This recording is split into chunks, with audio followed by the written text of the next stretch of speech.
نبی مکرم شفیع محتشم صلی اللہ تعالی علیہ وآلہ وسلم نے ارشاد فرمایا،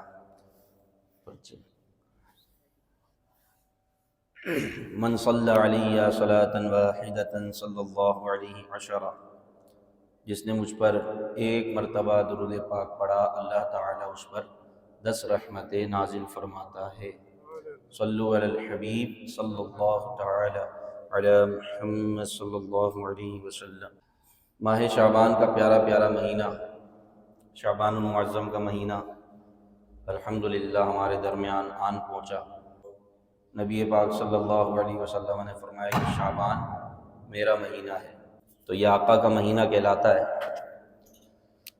اور اس میں نبی پاک صلی اللہ علیہ وسلم کثرت سے روزے رکھا کرتے تھے، یہاں تک کہ کئی مرتبہ ایسا بھی ہوا کہ شعبان کے روزوں کو رمضان سے ملا دیا۔ تو سیدہ عائشہ رضی اللہ تعالی عنہا نے عرض کی، یا رسول اللہ کیا وجہ ہے کہ میں دیکھتی ہوں کہ آپ صلی اللہ علیہ وسلم کسی اور مہینے میں اتنے روزے نہیں رکھتے؟ تو حضور نے فرمایا کہ یہ مہینہ رجب اور رمضان کے درمیان ہے، اور لوگ اس سے غافل ہیں۔ اس مہینے میں اعمال نامے تبدیل ہوتے ہیں، اور میں یہ پسند کرتا ہوں کہ جب میرا اعمال نامہ تبدیل ہو تو میں روزے سے ہوں۔ اور اس مہینے ایک رات ہے جس کو 15 شعبان شب برأت کی رات کہتے ہیں۔ اس رات خاص اللہ تبارک و تعالی آسمان دنیا پر تجلی فرماتا ہے اور کئی گناہ گاروں کی بخشش ہوتی ہے۔ اس رات نبی پاک صلی اللہ علیہ وسلم کا قبرستان جانا بھی ثابت ہے۔ حضرت ام المومنین حضرت عائشہ صدیقہ رضی اللہ تعالیٰ عنہ یہ کہتی ہیں، آپ خود ہی بیان فرماتی ہیں کہ میں نے حضور علیہ السلام کو اپنے بستر پر نہ پایا، تو میں نے دیکھا کہ حضور علیہ السلام جنت البقیع میں موجود ہیں، قبرستان میں۔ فرمایا یہ شعبان کی 15ویں رات ہے، اور اللہ تعالیٰ اس رات بنی کلب کی بکریوں کے بالوں کے برابر گناہ گاروں کو بخشتا ہے، جہنم سے آزاد فرماتا ہے۔ اور 15 شعبان جس کو ہم شب برأت کہتے ہیں وہ بھی اسی مہینے میں ہے۔ غوث پاک رحمۃ اللہ تعالی علیہ فرماتے ہیں کہ لفظ شعبان میں 5 حروف ہیں، شین، عین، با، الف اور نون۔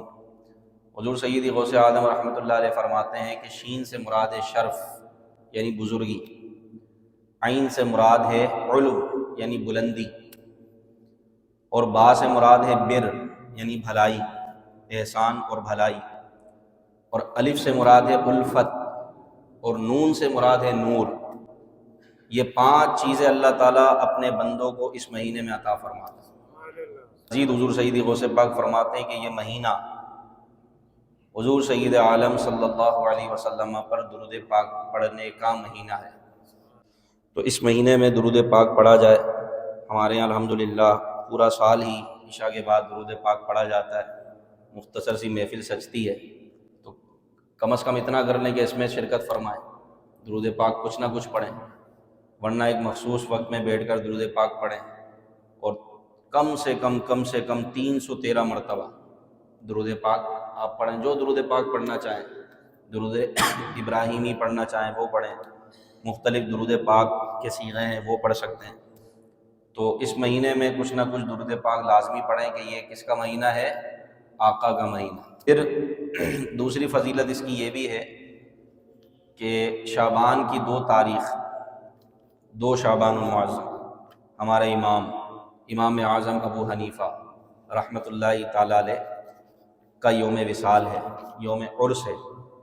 امام اعظم رحمۃ اللہ تعالی علیہ جن کو دنیا مانتی ہے اور کروڑوں مسلمان ان کی پیروی کرتے ہیں، ان کو فالو کرتے ہیں، جن کو حنفی کہا جاتا ہے، تو جو ان کو فالو کرتے ہیں، جو ان کے پیچھے چلتے ہیں، جو ان کے بتائے ہوئے طریقے کے مطابق اپنی زندگی گزارتے ہیں، ان کو حنفی کہا جاتا ہے۔ امام اعظم ابو حنیفہ رحمۃ اللہ تعالی علیہ کے ماننے والوں کو حنفی کہا جاتا ہے۔ اسی طرح دوسرے بڑے امام ہیں امام شافعی، محمد بن ادریس شافعی، ان کی اتباع کرنے والوں کو ان کی باتیں فالو کرنے والوں کو شافعی کہا جاتا ہے، بہت بڑی تعداد ہے شوافع کی بھی، لیکن ہمارے پاک و ہند میں، پاکستان اور ہندوستان میں زیادہ تر آپ کو حنفی ملیں گے، باقی شافعی، حنبلی اور مالکی، ان چاروں کی پیروی کرنے والے زیادہ تر عرب ممالک میں پائے جاتے ہیں، اہل عرب، اور دنیا کی دیگر کنٹری میں، دنیا کے دیگر ممالک میں، بالخصوص مدینے میں مالکی آپ کو ملیں گے۔ مدینے میں جو علماء ہیں، جو لوگ ہیں، وہ اپنے آپ کو مالکی کہتے ہیں، کیونکہ امام مالک مدینے میں رہتے تھے۔ امام احمد بن حنبل، یہ بھی بہت بڑے امام ہیں۔ تو یہ دنیا کے بڑے 4 امام ہیں کہ جن کے قرآن و حدیث کے بتائے ہوئے طریقے کے مطابق لوگ اپنے دین کے معاملات سر انجام دیتے ہیں۔ تو یہ 4 ائمہ ہیں، اور بھی دنیا میں بڑے بڑے ائمہ گزرے، لیکن جن 4 ائمہ کے مسائل کو جمع کیا گیا وہ یہ 4 ہیں: امام اعظم، امام احمد بن حنبل، امام شافعی اور امام مالک۔ تو ان کے مسائل کو جمع کیا گیا، باقاعدہ مدون کیا گیا، لکھا گیا، جو انہوں نے قرآن و حدیث سے ہمیں مسائل نکال کر امت تک پہنچایا آسانی کے ساتھ، اور آج امت اس پر عمل کر رہی ہے۔ تو اس لیے ان 4 ائمہ کا ذکر کیا جاتا ہے، ان 4 ائمہ کی تقلید کی جاتی ہے۔ وجہ یہی ہے کہ ان کے مسائل کو جمع کر لیا گیا، باقی دیگر ائمہ جو تھے ان کے مسائل کو جمع نہیں کیا گیا، لکھا نہیں گیا۔ لکھا گیا تو انہی ائمہ کے مسائل کو لکھا گیا، اور ان کا بڑا مرتبہ ہے۔ صحابہ کرام علیہم رضوان کے بعد تابعین میں امام اعظم کا مقام ہے، امام اعظم کے بعد امام شافعی، امام مالک، امام احمد بن حنبل کا مقام ہے۔ تو 2 شعبان المعظم امام اعظم ابو حنیفہ رحمۃ اللہ تعالیٰ علیہ کا عرس ہوتا ہے۔ امام اعظم ابو حنیفہ رحمۃ اللہ تعالیٰ علیہ، آپ کا نام ہے نعمان، آپ کا اصل نام ہے نعمان، اور آپ کے والد کا نام ہے ثابت، اور پھر آپ امام جعفر صادق رحمۃ اللہ تعالیٰ علیہ کے پاس 2 سال تک رہے۔ کون؟ امام اعظم ابو حنیفہ، اور 2 سال تک علم حاصل کیا۔ تو ان سے زیادہ اہل بیت کو سمجھنے والا کون ہوگا؟ امام اعظم اہل بیت کے جو چشم و چراغ تھے، امام جعفر صادق، امام باقر کے شہزادے، امام باقر امام زین العابدین کے شہزادے، 2 سال تک ان کی بارگاہ میں رہے۔ تو بتائیے اہل بیت سے محبت کیسی ہوگی امام اعظم؟ اور آپ خود فرماتے ہیں کہ یہ اگر 2 سال نہ ہوتے تو ابو حنیفہ ہلاک ہو جاتا۔ 2 سال پوری زندگی پر غالب۔ تو آپ یہ فخریہ کہا کرتے تھے، لولا العامان لہلک النعمان، اگر یہ 2 سال نہ ہوتے تو نعمان ابو حنیفہ یہ ہلاک ہو جاتا۔ اور آپ کی کنیت ہے ابو حنیفہ، یہ کنیت ہے ابو حنیفہ، کنیت سے آپ بڑے مشہور ہیں، امام اعظم ابو حنیفہ۔ چونکہ آپ اپنے دور کے تمام اماموں میں سب سے بڑے امام تھے، لوگ آپ کے پاس حاضر ہوتے، سب سے بڑے امام تھے، اس لیے آپ کو امام اعظم کہا جاتا ہے، امام اعظم ابو حنیفہ رحمۃ اللہ تعالیٰ علیہ۔ آپ کا روایتوں میں آتا ہے کہ ایک ہی آپ کے بیٹے تھے جن کا نام تھا حماد، آپ نے اپنے استاد کے نام پر اپنے بچے کا نام رکھا حماد، آپ کے استاد کا نام تھا حماد، امام حماد، تو ان کے نام پر اپنے بیٹے کا نام رکھا۔ اور آپ کی سیرت میں یہ لکھا ہے کہ آپ اپنے استاد کا بڑا ادب کرتے تھے، یعنی امام اعظم اتنے بڑے استاد تھے، اتنے بڑے امام تھے کہ آپ کے اساتذہ آپ سے مسئلہ پوچھتے تھے، لیکن آپ کی والدہ کہتی کہ جاؤ اپنے استاد سے مسئلہ پوچھ کر آؤ۔ حالانکہ اساتذہ ان سے پوچھتے تھے، لیکن والدہ کا ادب کہ یہ نہیں کہا والدہ کو کہ آپ مجھ سے پوچھا کریں، وہ تو خود مجھ سے مسئلہ پوچھتے ہیں۔ امام اعظم فقیہ تھے، یہ علم کی دولت اللہ جس کو عطا کرے۔ بڑے بڑے محدثین اس وقت کہتے تھے کہ علم تو آپ کے پاس ہے، تو آپ اپنی والدہ کا حکم مانتے ہوئے اپنے استاد کے پاس جاتے، وہ مسئلہ پوچھتے، آپ کے استاد فرماتے کہ بیٹا ہم تو تم سے مسائل پوچھتے ہیں، تم ہم سے مسئلہ پوچھنے کے لیے آتے ہو؟ کہا کہ میری والدہ کا حکم ہے کہ آپ سے مسئلہ کا جواب پوچھ کر آئیں، آپ سے جواب لیں۔ یہاں تو بچے پڑھ لکھ کر ماں باپ کو جاہل سمجھنا شروع کر دیتے، تھوڑا سا انگلش آ جائے، تھوڑا سا ایجوکیٹڈ ہو جائے، پڑھ لکھ کر ابا کو اماں کو کسی کھاتے میں نہیں لاتے، لا حول ولا قوت الا۔ اور یہ امام اعظم علم کا سمندر، چھوٹے چھوٹے مسئلے ان کی والدہ ان کے استاد سے پوچھوایا کرتی تھی کہ جاؤ استاد سے پوچھ کر آؤ. یہ تھا ادب. اور کبھی بھی آپ کی سیرت میں لکھا ہے کہ آپ نے اپنے استاد کے گھر کی طرف پاؤں نہیں پھیلائے. ہم تو کعبے کی طرف پاؤں نہیں پھیلاتے نا. امام اعظم نے کبھی اپنے استاد کے گھر کی طرف پاؤں نہیں پھیلائے. یہ نہیں کہ گھر ان کا برابر میں تھا، وہ 4-5 گلیاں چھوڑ کر امام حماد کا گھر تھا. ادب اتنا تھا استاد کا کہ اپنے استاد کے گھر کی طرف پاؤں نہیں پھیلاتے. یہاں تو ابا سامنے ہوتے ہیں، ابا کی طرف پاؤں کر کے بیٹھا ہوتا ہے. تو یہ بے ادبی ہے.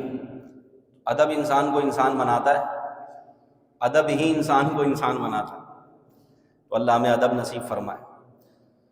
تو آپ کا حلقہ درس بڑا وسیع تھا اور دور دراز سے لوگ سفر کر کے آ کر آپ کے حلقہ درس میں شریک ہوتے تھے. اور جو آتے تھے وہ شاگرد اپنے ساتھ قلم اور دوات رکھا کرتے تھے. اور اہل عراق دوات کو حنیفہ کہتے ہیں. تو سینکڑوں کی تعداد میں دوات اور قلم موجود ہوتے تھے. دوات کو اہل عراق حنیفہ کہا کرتے تھے، تو اس لیے آپ کو ابو حنیفہ کہا جانے لگا کہ دوات و قلم والے. ایک کنیت کی وجہ یہ ہے. دوسری وجہ یہ ہے کہ آپ رحمۃ اللہ تعالیٰ علیہ نے قرآن پاک کے مطابق اپنی کنیت رکھی. قرآن پاک کی ایک آیت ہے فاتبعوا ملۃ ابراہیم حنیفہ، جس کا مطلب ہے کہ ابراہیم کے سیدھے دین کی پیروی کرو. قرآن مجید میں فاتبعوا ملۃ ابراہیم حنیفہ.